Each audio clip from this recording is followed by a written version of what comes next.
Welcome to the first edition of the Give and Go, presented by New England Soccer Today, NESoccerToday.com. My name is Brian O'Connell, staff writer, editor, joined here by Julian Cardillo from Boston.com, who also writes for New England Soccer Today. And today we're really going to talk about what the Revs faced this week, playing a Toronto team that came off a really important win against Columbus.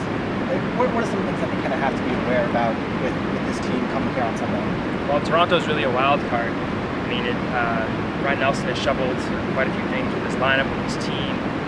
The organization, as we know, is always in flux. And coming off that important win against Columbus last week, you know they're a dangerous team.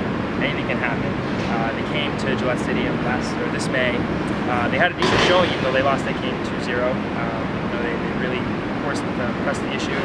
And the Revs really had to work hard to get that win. And there's going to be more of that, I think, on Sunday. Yeah, absolutely. I mean, Toronto, as we've seen the last few times, have played the Revs really, really well. I mean, last time they came here last year, they won 1-0 due to a slow start by the Revs. Earlier this year, the Revs hung with them, and the TFC were hung with them for basically the entire game until Caldwell scores in stoppage time. So I think this is really kind of a game that the pressure is really, really on them because they've gone out on the road, won 2 games, and anything less than 3 points in this instance is going to be viewed as a loss. I mean, to be quite frank. So, predictions. Well, they're at home, so this is, and also against a team like Toronto, which is you don't want to say the basement of the East, but they're toward the bottom of the Eastern standings. Against a team like this, you really should get a win at home.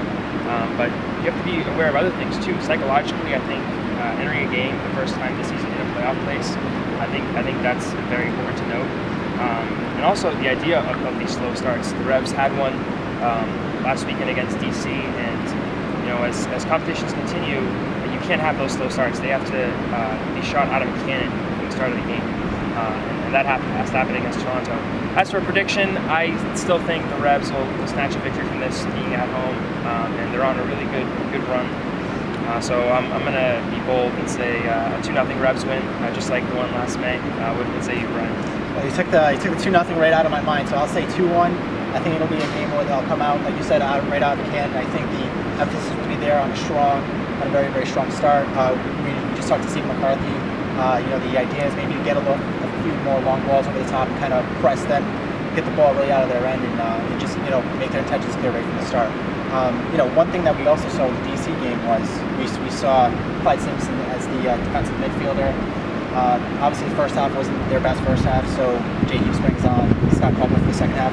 In your opinion, what do you think is the better option going forward at defensive midfielder? Well, I think the DC game was a difficult game for Clyde Sims for a lot of reasons. Number one, the organization knows him. He was obviously a big component to DC's success in the 2000s. And also, the Revs dug a hole for themselves because they didn't start off well, as we said. So because of that, I think Clyde Sims had a more defensive performance. Generally, he's the player that helps you out in transitions from defense to offense, and vice versa. So I think when you dig yourself into that hole, that transition gets a little bit muddled. And so I think Scott Caldwell showed a lot of really good promise when he came on, because he's the guy who can do that too, but he's more of an offensive player. He knows how to open up that space. He makes that penetrating pass, and he opened up space on the flanks. And you saw that in DC. He got 2 goals that stemmed from the flanks. And I think Scott Caldwell was obviously, maybe not obviously, but I think he was the unsung hero of that performance. And as for the rest of the season, I think you have to speak to consistency. Obviously, Clyde Sims has had his good moments. He had that game in Houston where he put in a really good performance. He had an assist on a really great goal by Diego Fernandez. Towards the beginning of the season, he was seeing more playing time, but I think Scott Caldwell has shown through his high pass completion percentage, through the way he reads the game, that he might be more of a mainstay in the lineup for the rest of the season. I would agree with that. I think that Caldwell had a very, very good second half.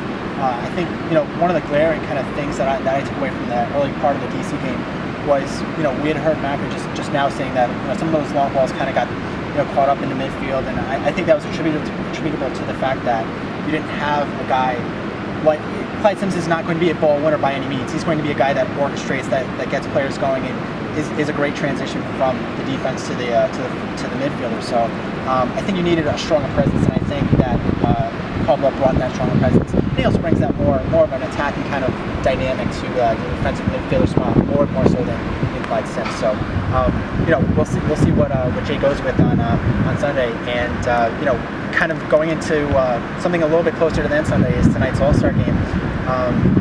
It's been discussed, it's been debated, whether on Twitter, whether on Facebook, whether across the social media atmosphere.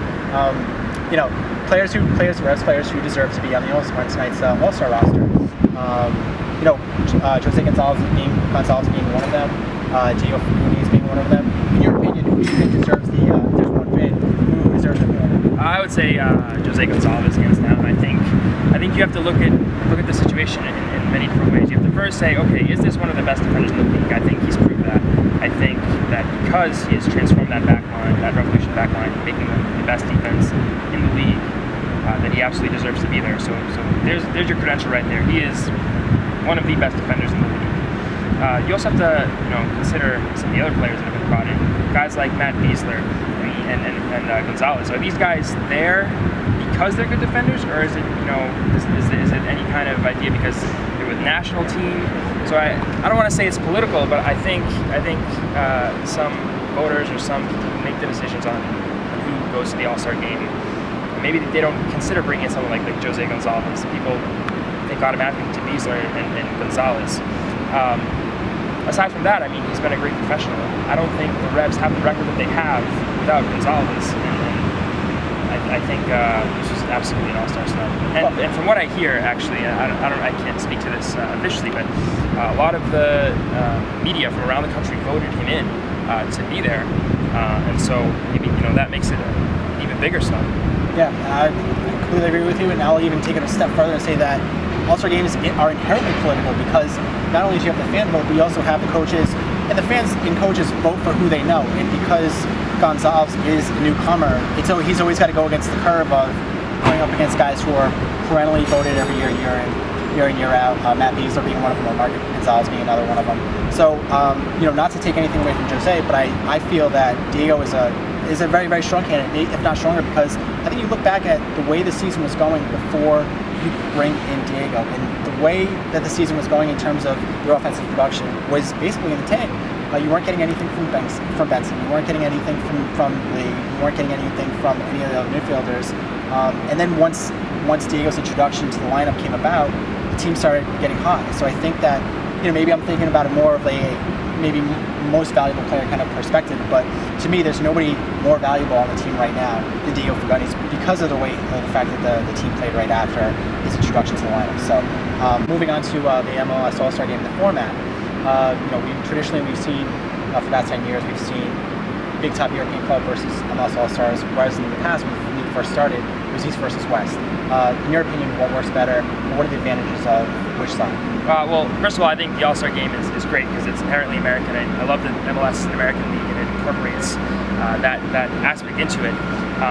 I do think, though, that if you want to have a friendly against a world power, I think it would be more advantageous for the league and for its teams to showcase where they are on the soccer scale by doing a domestic team versus an international team, not necessarily taking the best players in the league and putting them on one team.